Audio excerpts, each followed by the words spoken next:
ಯದಾ ಯದಾ ಹಿ ಧರ್ಮಶಃ ಗ್ಲಾನಿರ್ಭವತಿ ಭಾರತ ಅಭ್ಯುದಾನಾಯಂ ಅಧರ್ಮಶಃ ತದಾತ್ಮನಾಯಂ ಸೃಜಾನಾಂ ಪರಿತ್ರಾಣಾಯ ಸಾಧೂನಾಂ ಧರ್ಮ ಸಂಸ್ಥಾಪನಾರ್ಥಾಯ ಉಗೆ ಉಗೆ.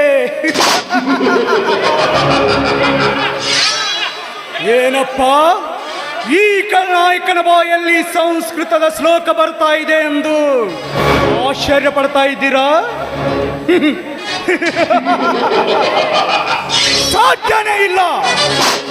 ಜಗದಲ್ಲಿ ಅನ್ಯಾಯದ ಅಟ್ಟಹಾಸ ಹೆಚ್ಚಾದಾಗ, ಅಧರ್ಮ ತಾಂಡವಾಡುತ್ತಿರುವಾಗ, ನಮ್ಮಂತ ಕಾಳಧನಿಕರದ ಬಾಳಿಕೆಯು ಹೆಚ್ಚಾದಾಗ ಅದನ್ನ ಮಟ್ಟ ಹಾಕ್ಲಿಕ್ಕೆ ದೇವರು ಯಾವುದಾದರೂ ರೂಪದಲ್ಲಿ ಹುಟ್ಟಿ ಬರ್ತಾನಂತ. ಆದ್ರೆ ಇದು ಕಲಿಯುಗ. ತಲೆ ಇರುವವರ ಕಲಿಯುಗ, ತಲೆ ಹೊಡೆಯುವವರ ಕಲಿಯುಗ, ತಲೆ ತಡೆಯುವವರ ಕಲಿಯುಗ. ಅಂದಾಗ ದೇವ್ರು ಹುಟ್ಟೋದಂದ್ರೇನು, ನಮ್ಮಂತ ರಾಜಕಾರಣಿಗಳನ್ನ ಮಟ್ಟ ಹಾಕೋದಂದ್ರೇನು? ಸಾಧ್ಯನೇ ಇಲ್ಲ. 5 ವರ್ಷಕ್ಕೊಮ್ಮೆ ಚುನಾವಣೆ ಬಂದ್ರೆ ಸಾಕು, ನಿಮ್ಮ ಮನೆ ಮುಂದೆ ನಿಂತು ಬಹುತೆ ಭಿಕ್ಷಾಂತೆ ಎಂದು ಭಿಕ್ಷೆ ಬೇಡ್ತೀವಿ. ತಿನ್ನಕ ಕೂಳಿಲ್ಲ ಅಂತಲ್ಲ, ನೀವು ನೀಡೋ ಒಂದೇ ಒಂದು ಹೋಟಿನ ಆಸೆಗಾಗಿ ಬಣ್ಣ ಬಣ್ಣದ ಮಾತು ಹೇಳ್ತೀವಿ, ಇಲ್ಲ ಸಲ್ಲದ ಕಥೆಗಳನ್ನ ಕಟ್ತೀವಿ. ತಿಂಡ ಕಂಡ ಕೊಡ್ತೀವಿ, ಕುಡಿಯ ಖೆಂಡನೂ ಕೊಡ್ತೀವಿ. ಪ್ರಸಂಗ ಬಿದ್ರ ಮಗ್ಲಾಗ ಮನ್ಕೋಲಾಕ್ ಹೆಣ್ಣು ಕೊಡ್ತೀವಿ. ಹ್ಯಾಂಗರೆ ಮಾಡಿ ಹೋಟ್ ಕಿತ್ಕೊಳ್ತೀವಿ. ಆಮೇಲೆ ಒಂದಲ್ಲ ಎರಡಲ್ಲ 5 ವರ್ಷ ಗುಮ್ತೀವಿ. ಗುಮ್ಸ್ಕೊಳಬೇಕು. ಇದು ನಮ್ಮಂತ ರಾಜಕೀಯ ಕಿರಾತಕರು ಹಾಕುವ ಲೆಕ್ಕಾಚಾರ. ನಿಮಗ ಅರ್ಥ ಆಗಲ್ಲ, ಆದ್ರೂ ಪಕ್ಕದವನಿಗೆ ಹೇಳಲ್ಲ. ಹೇಳಿದ್ರು ತಿಳ್ಕೊಳ್ಳೋ ಯೋಗಾನ ನಿಮಗಿರಲ್ಲ. ಯಾಕಂದ್ರ ಎಲ್ಲಾರೂ ಬ್ಯೂಸಿ. ನಮ್ಮ ಸಾಬರಿ ನಮ್ಮದ ಹೆಚ್ಚಾಗೈತಿ, ಊರ್ದು ಎಲ್ಲಿಂದ ತೊಗೊಂಡ್ರಪ್ಪ? ನೀವು ಬದಲಾಗಲ್ಲ. ಬದಲಾಗಕ್ಕ ನಮ್ಮಂತವ್ರು ಬಿಡುದೂ ಇಲ್ಲ. ಅಷ್ಟಲ್ಲೊಬ್ಬ ಪಾನ್ ಶಾಪ್ದವನು ಬೆಳಗ್ಗೆ ಹಾಕೋದ್ರೊಳಗಾಗಿ 100 ಇದ್ದದನ್ನ 200 ಮಾಡ್ಬೇಕಂತ ಆಸೆ ಪಡ್ತಾನೆ. ನಾವು ಆಸೆ ಪಡುತ್ತಪ್ಪ. ಇದೇ ಈ ನಿಮ್ಮ ಮುಖ ನೋಡ್ಕೊಂಡು ಚುನಾವಣೆಯಲ್ಲಿ ಹೋಟ್ಗೆ 1000-2000 ಹಂಚಿದ್ನಲ್ಲ, ಹ್ಯಾಂಗ ತೆಗಿಬೇಕಪ್ಪ? ಹ್ಯಾಂಗ ತೆಗಿಬೇಕ? ಭೂಮಿ ಮೇಲೆ ಒಂದು ಬೀಜ ಬಿತ್ತಿದ ರೈತ ತೆನೆಗಾಸೆ ಪಡ್ತಾನೆ. ನಾವು ಆಸೆ ಪಡುತ್ತಪ್ಪ. ಈ ಚಕ್ರವರ್ತಿಯನ್ನು ಎದುರು ಹಾಕಿಕೊಳ್ಳುವುದು ಒಂದೇ. ಈ ಚಕ್ರವರ್ತಿ ಅಂದರೆ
ಕಿತಾಪತಿ. ಹಾ, ನಮ್ಮ ಮಾಲನ್ನ ಕರೆಸು ಈಗ. ಆಯ್ತು.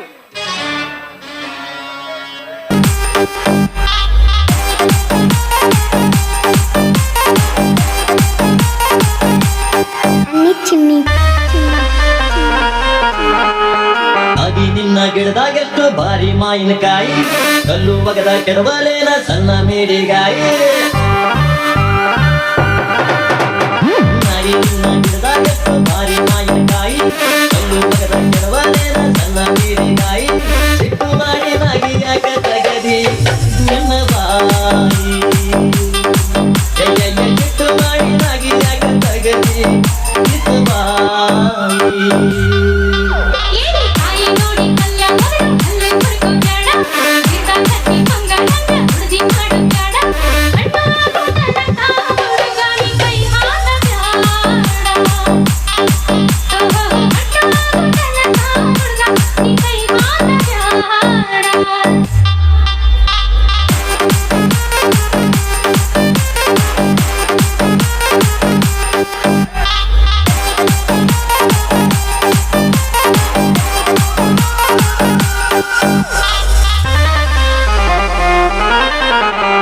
ಮಾವಿನಕಾಯಿ ತಿನ್ನೋ ಆಸೆ ಆಗೈತಿ, ಕಲ್ಮಿಕಾಯಿ ನೋಡಿ ಜೀವ ಬೇಡೈತಿ.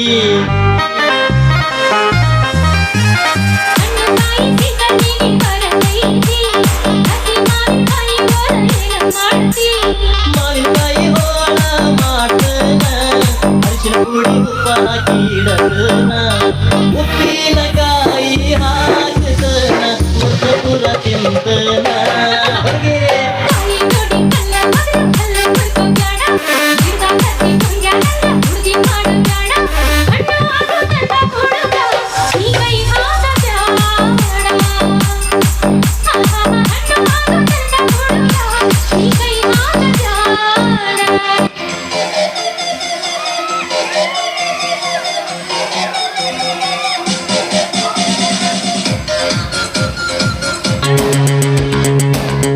ಕಿತಾಪತಿ, ಲೇ ಕಿತಾಪತಿ, ಬೆಂಗಳೂರಿಗೆ ಹೋದ ಜನಾರ್ದನ್ ಇನ್ನೂ ಬಂದಿಲ್ಲವೇ?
ನಮಸ್ಕಾರ ಸಾಹುಕಾರರಿಗೆ. ಜನಾರ್ದನ್, ಬೆಂಗಳೂರಿಗೆ ಹೋದ ಕೆಲಸ ಏನಾಯ್ತು? ಸಾಹುಕಾರ, ನಾನು ಬೆಂಗಳೂರಿಗೆ ಹೋದ ಕೆಲಸ ಹೊಳ್ಯಾಗ ಹುಣಸಿ ಹಣ್ಣು ತೊಗೊಂಡಂಗ ಆಗಿ ಹೋತ್ರಿ ಸಾಹುಕಾರ. ಏನ್ ಹೇಳ್ತಿರುವೆ ಜನಾರ್ದನ್? ಈ ಭಾಗದ MLA ನಾನು. ನನ್ನನ್ನ ಎದುರು ಹಾಕಿಕೊಳ್ಳುವ ಗಂಡದೆ ಗುಂಡಿಗೆ ಯಾವನಿಗಿದೆ? ನನ್ನನ್ನ ಎದುರು ಹಾಕಿಕೊಳ್ಳುವುದು ಒಂದ, ಈ ಹುಲಿಯನ್ನ ಎದುರು ಹಾಕಿಕೊಳ್ಳುವುದು ಒಂದ. ಅವನು ಯಾವನೇ ಆದ್ರೂ ಸರಿ, ಅವನ ಚರ್ಮ ಸುಲಿದು ರಕ್ತ ಕುಡಿದು ಬಿಡುತ್ತೇನೆ. ಯಾವನವನು ನಮ್ಮ ವಿರುದ್ಧ ಪಿತೂರಿ ನಡೆಸಿದವನು? ಅದರಿ ಈ ಊರಿನ ಮುಖಂಡ ರಮಾನಂದ. ನಾವು ಈ ಊರಿನ ಜಾಗದಲ್ಲಿ 10 ಫ್ಯಾಕ್ಟರಿಗಳನ್ನು ಇದ್ದೀವಿ ಸಾವುಕಾರ. ಅದ ಜಾಗದಾಗ ರಮಾನಂದ ಎಲ್ಲ ರೈತರನ್ನು ಒಗ್ಗೂಡಿಸಿ ಕೆರೆಯನ್ನು ಕಟ್ಟಬೇಕಂತ ಹೇಳಿ ಆ ಸರ್ಕಾರಕ್ಕೆ ವರದಿ ಸಲ್ಲಿಸಾನ್ರಿ ಸಾವುಕಾರ.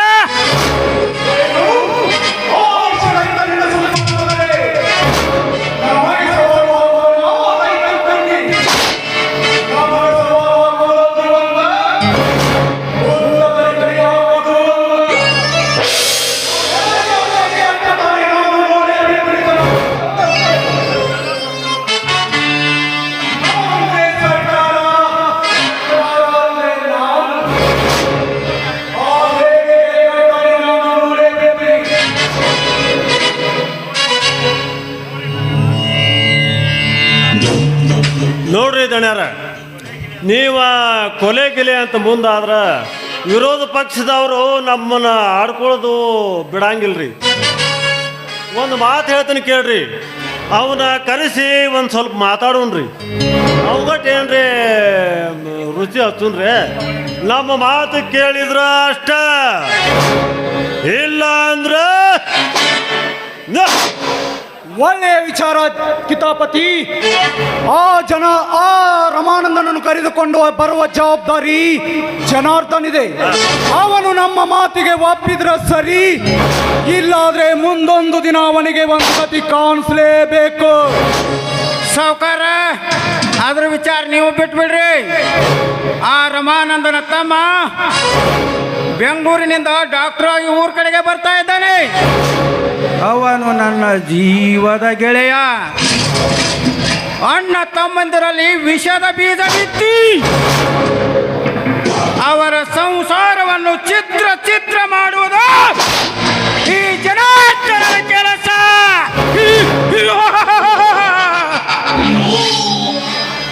ಜನಾರ್ದನ್, ಒಳ್ಳೆ ವಿಚಾರ. ಆ ರಮಾನಂದನನ್ನು ಕರೆದುಕೊಂಡು ಬಂದು ನಮ್ಮ ಹೇಳಿದಂತೆ ಅವನು ಕೇಳಿದರೆ ಆ ಫ್ಯಾಕ್ಟರಿಯನ್ನು ಕಟ್ಟುವುದಕ್ಕೆ ಅವನಿಂದಲೂ ಸಾಧ್ಯವಿಲ್ಲ. ಒಂದು ವೇಳೆ ಅವನು ಕಟ್ಟುತ್ತೇನೆಂದ್ರೆ ಅವನ ಜೀವಂತ ಸಮಾಧಿ ಮಾಡುವುದೇ ಈ ಚಕ್ರವರ್ತಿಯ ಕಾಯಕ. ನಾನು ಬರ್ತೀನಿ ಜನಾರ್ದನ್, ಮುಂದಿನ ಕಾರ್ಯ ನೀನು ನೆರವೇರಿಸು. ಸಾವುಕಾರ, ಈ ಕೆಲಸ ನನಗ ಬಿಟ್ಬಿಡ್ರಿ. ನೀವು ಆರಾಮಾಗಿ ಬೆಂಗಳೂರಿಗೆ ಹೋಗಿ ಬನ್ನಿ.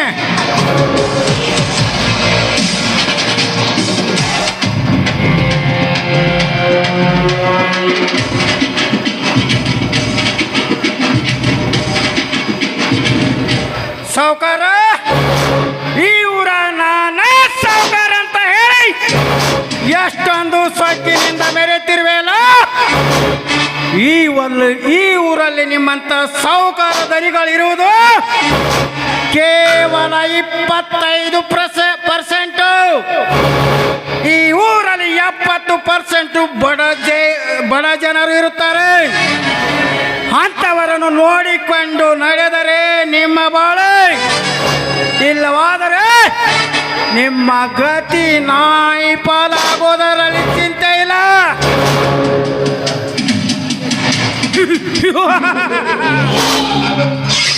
ಈ ಕಲಿಯುಗದಲ್ಲಿ ಕುಬೇರನಾಗಬೇಕಾದರೆ ನ್ಯಾಯ ನೀತಿ ಧರ್ಮದಿಂದ ನಡೆದುಕೊಂಡರೆ ತೊತ್ತು ಕೂಲಿಗೂ ಭಿಕ್ಷೆ ಬೇಡುವ ಭಿಕ್ಷುಕನಂತೆ ದಾರಿಯಲ್ಲಿ ಅಲಿದಾಡಬೇಕಾಗುತ್ತದೆ. ಇಬ್ಬರ ಜಗಳ ಮೂರವನಿಗೆ ಲಾಭದಂತೆ ಆ ರಮಾನಂದ ಚಕ್ರವರ್ತಿಯ ನಡುವೆ ಜೋಲಾಬುಕಿಯನ್ನು ವ್ಯಾಪಿಸಿ ಸಾವಿರಾರು ಕೋಟಿಗಳ ಒಡೆಯನಾಗದಿದ್ದರೆ ನನ್ನ ಹೆಸರು ಜನಾರ್ದನನೇ ಅಲ್ಲ.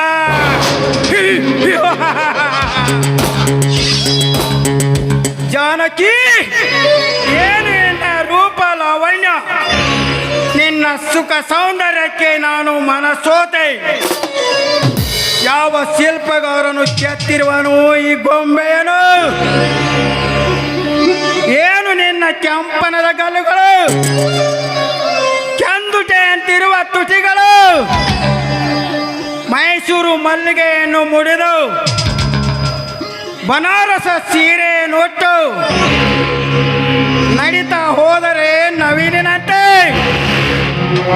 ಕೂಗಿದರೆ ಕೋಗಿಲೆಯ ಕಂಠದಂತೆ, ಜಾನಕಿ ಹೂ ಎಂದು ಒಲಿದು ಬಂದರೆ ಅರಮನೆಯಲ್ಲಿ ರಾಣಿಯಾಗುವೆ, ಇಲ್ಲವಾದರೆ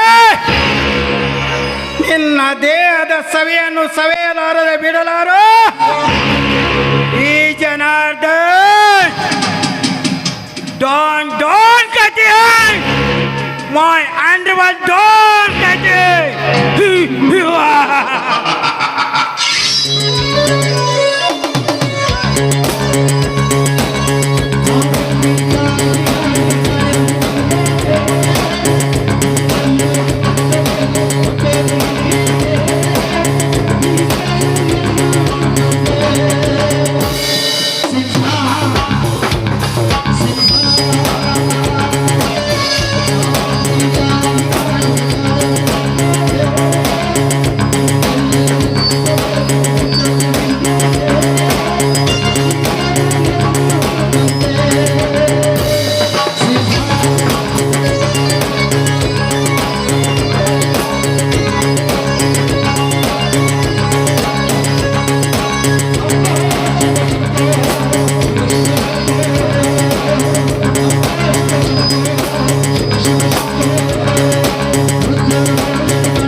ಅಮ್ಮವ್ರೆ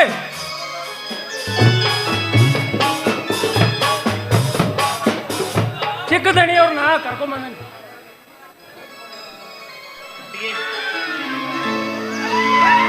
ಚೆನ್ನಾಗಿದ್ದೀನಮ್ಮ.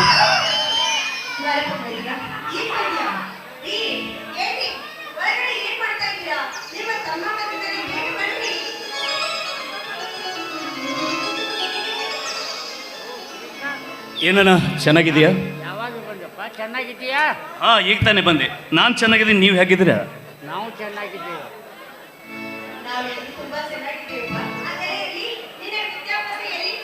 ಅತಿಗೆ ನಿಮ್ಮ ಆಸೆಯಂತೆ ಈ ವರ್ಷ MBBS ಫಸ್ಟ್ ಕ್ಲಾಸ್ನಲ್ಲಿ ಪಾಸ್ ಆಗಿದ್ದೀನಿ. ನಿಮ್ಮ ಆಶೀರ್ವಾದ ಇದ್ದರೆ ಇನ್ನೂ ಉನ್ನತ ಮಟ್ಟಕ್ಕೆ ಹೋಗ್ತೀನಿ, ಆಶೀರ್ವಾದ ಮಾಡಿ. ಏನಪ್ಪ, ನಾಯಿ ಕಣ್ಣು ನರಿ ಕಣ್ಣು ಯಾರ ಕಣ್ಣು ನಿನ್ನ ಮೇಲೆ ಬೀಳದೇ ಇರಲಿ. ಅದು ಅಲ್ಲದೆ ಆ ಭಗವಂತ ನಿನಗೆ 100 ವರ್ಷ ಆಯುಷ್ಯನು ಕೊಡಲಿ. ಅದು ಅಲ್ಲದೆ ಈ ರಾಮಾಪುರದಲ್ಲಿ ನೀನೊಬ್ಬ ಒಳ್ಳೆಯ ಡಾಕ್ಟರ್ನಾಗಿ ಈ ಜನರ ಸೇವೆಯನ್ನು ಮಾಡುವಂತಾಗಲಿ ಅನ್ನೋದೇ ನಿನ್ನ ಅತ್ತಿಗೆ ಆಸೆ. ಅತಿಗೆ ನಿಮ್ಮ ಆಸೆನ ಖಂಡಿತ ಈಡೇರಿಸ್ತೀನಿ. ಯಾಕಂದರೆ ನನ್ನ ಸಲುವಾಗಿ ತುಂಬ ಕಷ್ಟಪಟ್ಟಿದ್ದೀರ ಅಂದಾಗ ನಿಮ್ಮ ಆಸೆನ ಈಡೇರಿಸ್ತೀನಿ.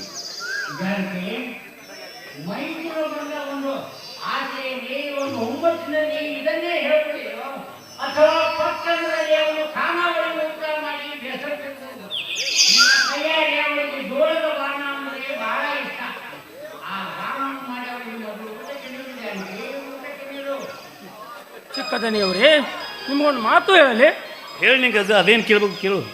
ನಮ್ಮ ದೊಡ್ಡ ಗೌಡ್ರು ಊರಿನ 10 ಹಳ್ಳಿಯ ಶ್ರೀಮಂತರು. ನಿಮ್ಮ ಆಸ್ತಿಗೆ ನಿಮ್ಮ ಸಾಲಿಗೋಸ್ಕರ ಇದೆಲ್ಲ ಆಸ್ತಿ ಮಾರಿ ಸಾಲಿ ಕಳಿಸ್ಯಾರ. ಅದ್ರ ಸಂಬಂಧ ನೀವೇನು ಕಷ್ಟಪಟ್ಟು ದುಡಿದ ಊರ ಡಾಕ್ಟ್ರಾಗಿ ನೀವು ಮುಂದೆ ಅವರ ಸಾಲ ತೀರಿಸ್ಬೇಕು ನೋಡ್ರಿ. ನೋಡಿ, ಇದರಲ್ಲಿ ತಪ್ಪೇನಿದೆ? ನೀವು ಕೇಳೋದೆಲ್ಲ ಸರಿಯೇ ಇದೆ. ನೋಡಿ, ನನ್ನ ವಿದ್ಯಾಭ್ಯಾಸಕ್ಕಾಗಿ ನಮ್ಮ ಅಣ್ಣ ನಮ್ಮ ಅತ್ತಿಗೆ ತುಂಬ ಕಷ್ಟಪಟ್ಟಿದ್ದಾರೆ. ಅದು ಅಲ್ಲದೆ ನನ್ನ ಶಿಕ್ಷಣಕ್ಕಾಗಿ ಸಾಲನೂ ಮಾಡಿದ್ದಾರೆ, ಸಾಲದಕ್ಕೆ ಆಸ್ತಿನೂ ಕೂಡ ಮಾರಿದ್ದಾರೆ. ಅಂದಾಗ ಆದಷ್ಟು ಬೇಗ ಅವರ ಆಸೆ ಈಡೇರಿಸ್ತೀನಿ. ಆದರೂ ಎಲ್ಲದಕ್ಕೂ ಆ ದೇವರ ಆಶೀರ್ವಾದ ಹೊಂದಿದ್ರೆ ಸಾಕು.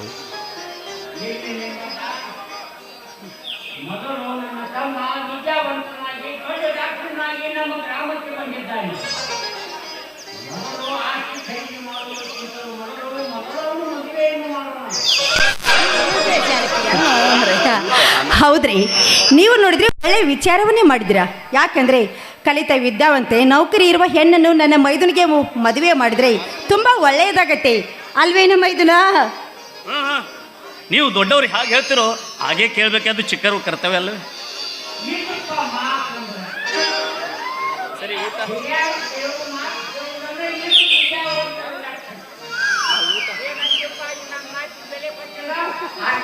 ಅಣ್ಣ, ನಿನ್ನ ಮಾತಿಗೆ ಯಾವತ್ತಾದ್ರೂ ವಿರುದ್ಧವಾಗಿ ನಡ್ಕೊಂಡಿದ್ದೇನ? ನೀನು ಹೇಗೆ ಹೇಳ್ತೀಯೋ ಹಾಗೆ ಕೇಳ್ತೀನಿ.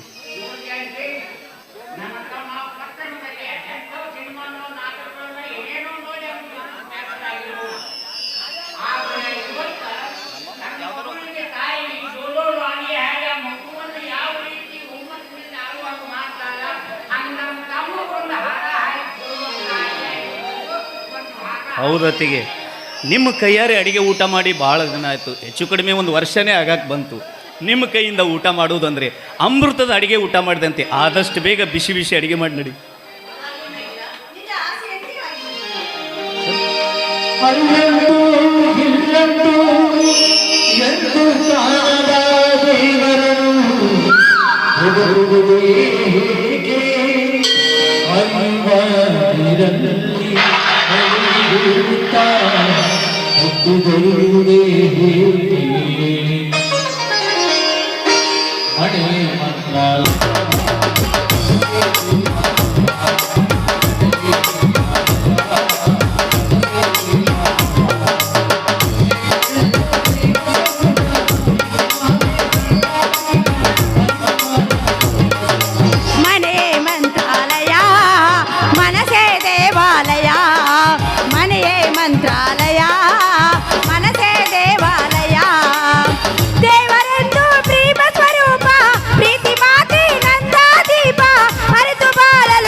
ಈ ನಿಮ್ಮ ಹೆಂಡತಿಯ ಸಂತೋಷಕ್ಕೆ ಪರವೇ ಇಲ್ಲ ರೀ.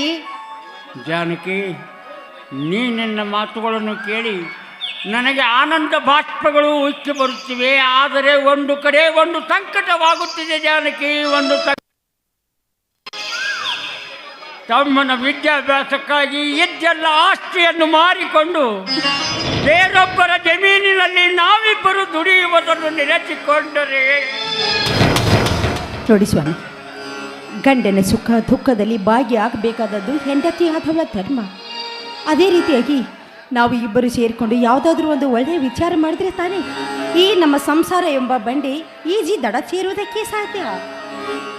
ಆಯಿತು ಜಾನಕಿ, ನಿನ್ನ ಈ ಸವಿನುಡಿಗಳಿಂದ ಭಾರವಾಗಿದ್ದ ನನ್ನ ಮನಸ್ಸನ್ನು ಹಗುರು ಮಾಡಿಬಿಟ್ಟೆ ಜಾನಕಿ, ಹಗುರು ಮಾಡಿಬಿಟ್ಟೆ. ಶ್ರೀಕಾಂತ ಎಲ್ಲಿಗೆ ಹೋಗಿರ್ಬೋದು? ರೀ, ಅವರ ಗೆಳೆಯನ ಮನೆಗೆ ಹೋಗಿ ಬರುತ್ತೇನೆ ಅಂತ ಹೇಳಿ ಹೋಗಿದ್ದಾರೆ. ಅಲ್ಲಿ ನೋಡಿ, ನಿಮ್ಮ ತಮ್ಮ ಬಂದೇ ಬಿಟ್ಟ. ಏನತ್ತಿಗೆ ಅನ್ನ ಅತ್ತಿಗೆ ಸೇರಿಕೊಂಡು ಯಾವುದೋ ವಿಚಾರನ ಬಹಳ ವಿಚಾರ ಮಾಡ್ತಾ ಇದ್ದಿರಲ್ಲ. ಅದೇ ತಮ್ಮ, ನಿನ್ನ ಮದುವೆ ವಿಚಾರ ಮಾತನಾಡುತ್ತಿದ್ದೀವಪ್ಪ. ಮದುವೆ ವಿಚಾರ ಏನನ? ನನ್ನ ಮದುವೆಗೆ ಅಷ್ಟೊಂದು ಅವಸರ ಏನಿದೆ ನೋಡೋಣ. ಈಗ ತಾನೇ ನೌಕರಿ ಹಿಡಿದಿದ್ದೀನಿ. ಮೊದಲು ದೊಡ್ಡದೊಂದು ಆಸ್ಪತ್ರೆ ಕಟ್ಟಿಸಿ ಸಾವಿರಾರು ಬಡ ರೋಗಿಗಳ ಸೇವೆ ಮಾಡಿ ಮೊದಲು ನೀವು ಮಾಡಿದ ಸಾಲ ತೀರಿಸಿದ ಮೇಲೆ ನಾನು ಮದುವೆ ಆಗೋದು. ಹಾಗಲ್ಲ ಮೈದುನ, ಯಾಕೆಂದರೆ ನೋಡು, ನೀನು ಮುಂಜಾನೆಯಿಂದ ಸಂಜೆವರೆಗೂ ನೀನು ಕೆಲಸ ಮಾಡ್ತೀಯ, ಆಮೇಲೆ ದುಡಿದು ಬೇಸತ್ತವಾಗಿ ಮನೆಗೆ ಬಂದಿರ್ತೀಯ.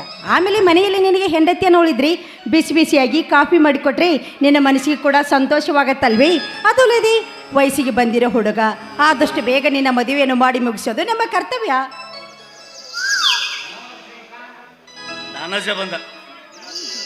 ನಮಸ್ಕಾರ ಹಿರಿಯರಿ.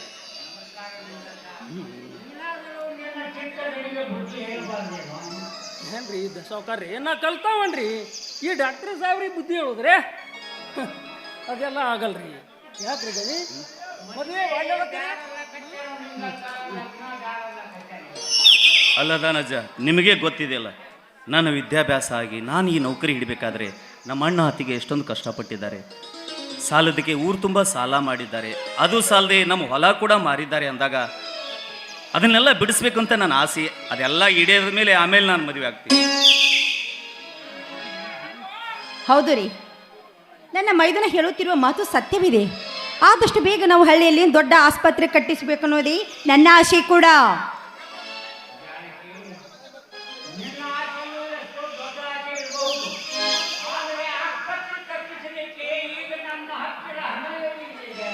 ಅಣ್ಣ, ಅದಕ್ಕೆ ಹೇಳ್ತಾ ಇದ್ದೀನಿ, ಕೈಯಲ್ಲಿ ದುಡ್ಡಿಲ್ಲ, ಸುಮ್ಮನೆ ಇಲ್ಲದ ವಿಚಾರ ಮಾಡೋದು ಬೇಡ. ಮೊದಲು ಆಸ್ಪತ್ರೆ ಕಟ್ಟಿಸ್ತೀನಿ, ಆಮೇಲೆ ಕೈ ತುಂಬ ದುಡ್ಡು ಗಳಿಸಿ ಬೇಕಾದರೆ ಗ್ರ್ಯಾಂಡಾಗಿ ಮದುವೆ ಮಾಡೋಣ. ರೀ ರೀ ರೀ ನಿಂತ್ಕೊಡ್ರಿ, ಯಾಕೆ ಅವಸರ ಮಾಡ್ತಾ ಇದ್ದೀರಾ ರೀ? ನನಗೆ ಒಂದು ಒಳ್ಳೆಯ ಉಪಾಯ ಹೊಳೆದಿದೆ. ಅದೇನು ಅಂತ ಗೊತ್ತಾ? ನನ್ನ ತವರು ಮನೆಯವರು ನನಗೋಸ್ಕರವಾಗಿ 10 ತೊಲೆ ಬಂಗಾರ ಕೊಟ್ಟಿದ್ದಾರೆ. ಅದನ್ನೇ ನಾನು ನಿಮಗೆ ಕೊಡ್ತೀನಿ. ಅದನ್ನು ತೆಗೆದುಕೊಂಡು ಹೋಗಿ ಬ್ಯಾಂಕಿನಲ್ಲಿ ಅಡ ಇಟ್ಟು ಹಣ ತಂದು ಆಸ್ಪತ್ರೆ ಕಟ್ಟಿಸಿದ್ರಾಯ್ತು. ಅತಿಗೆ ಏನು ಮಾತಾಡ್ತಾ ಇದ್ದೀನಿ? ಬೇಡಮ್ಮ, ದಯವಿಟ್ಟು ಅಂಥ ಕೆಲಸ ಮಾತ್ರ ಮಾಡಬೇಡ. ನಿಮ್ಮ ತವರು ಮನೆಯವರು ನಿನಗೆ ಪ್ರೀತಿಯಿಂದ ಕೊಟ್ಟ ಬಂಗಾರ ಅದು ಅಂದಾಗ ಅದನ್ನು ದಯವಿಟ್ಟು ಮಾರಬೇಡಮ್ಮ. ಪ್ರಸಂಗ ಬಿದ್ದರೆ ನಾನು ನನ್ನ ಸ್ನೇಹಿತರ ಹತ್ರ ಸಾಲ ತಗೊಂಡು ನಾ ಕೆಲಸಕ್ಕೆ ಸೇರ್ತೀನಿ. ಆದರೆ ನೀನು ಬಂಗಾರ ಮಾತ್ರ ಮಾಡಬೇಡ. ಮೈದುರ, ನಿನಗಿಂತ ನನಗೆ ಬಂಗಾರ ದುಡ್ಡು ಯಾವುದು ಮುಖ್ಯ ಅಲ್ಲಪ್ಪ, ಯಾವುದೋ ಮುಖ್ಯ ಅಲ್ಲ. ನೋಡು, ನಿನಗೋಸ್ಕರವಾಗಿ ನಾನು ಬಂಗಾರ ಒಡೆಯನ್ನು ಕೊಡ್ತೀನಿ. ಅದನ್ನು ತೆಗೆದುಕೊಂಡು ಹೋಗಿ ಅಡವಿಟ್ಟು ನೀನು ಆಸ್ಪತ್ರೆ ಕಟ್ಟಿಸು. ಅದು ಅಲ್ಲದೆ ಬರುವಾಗ ಧಾರವಾಡದಲ್ಲಿ ಒಂದು ಕನ್ಯೆ ಇದೆ ಅಂತ ಹೇಳಿದ್ನಲ್ಲ, ನೋಡ್ಕೊಂಡು ಬಾ. ಯಾಕೆಂದರೆ 2 ಕೂಡ ಒಟ್ಟಿಗೆ ಮುಗಿಸಿದ್ರಾಯ್ತು. ಅಣ್ಣ, ನೀನಾದರೂ ಹೇಳ್ಬಾರ್ದ ಅತ್ತಿಗೆಗೆ ಬಂಗಾರ ಮಾರೋದು ಬೇಡ ಅಂತ?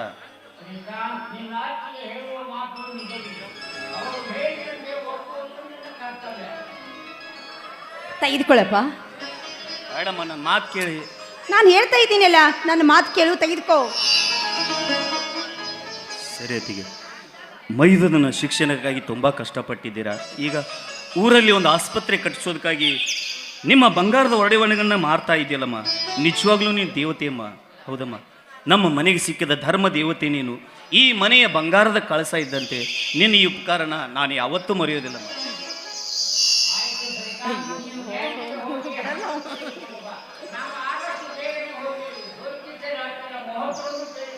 ಸರಿ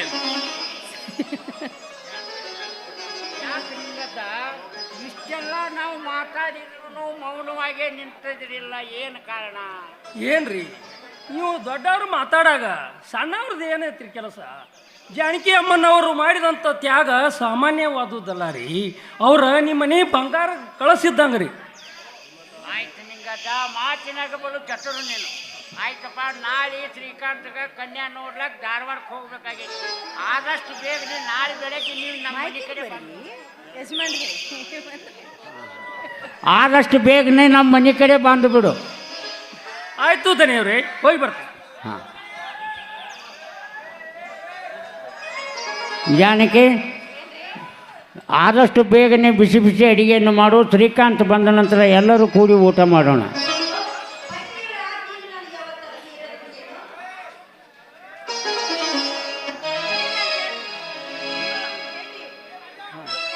ಆಯಿತು ಜಾನಕಿ, ನಾನು ಜ್ಯೋತಿಷ್ಯರ ಹತ್ತಿರ ಹೋಗಿ ಮುಹೂರ್ತವನ್ನು ಕೇಳಿಕೊಂಡು ಬರುತ್ತೇನೆ. ಹೋಗು ಅಂದರೆ ಹಾಗೆ ಹೋಗುವುದೇ? ಹೋಗುವವಳನ್ನು ಕೈ ಹಿಡಿದು ಕರೆಯುವವನು ಏನು ಬಯಸುತ್ತಾನೆಂದು ಅಷ್ಟು ಗೊತ್ತಾಗುವುದಿಲ್ಲವೇ?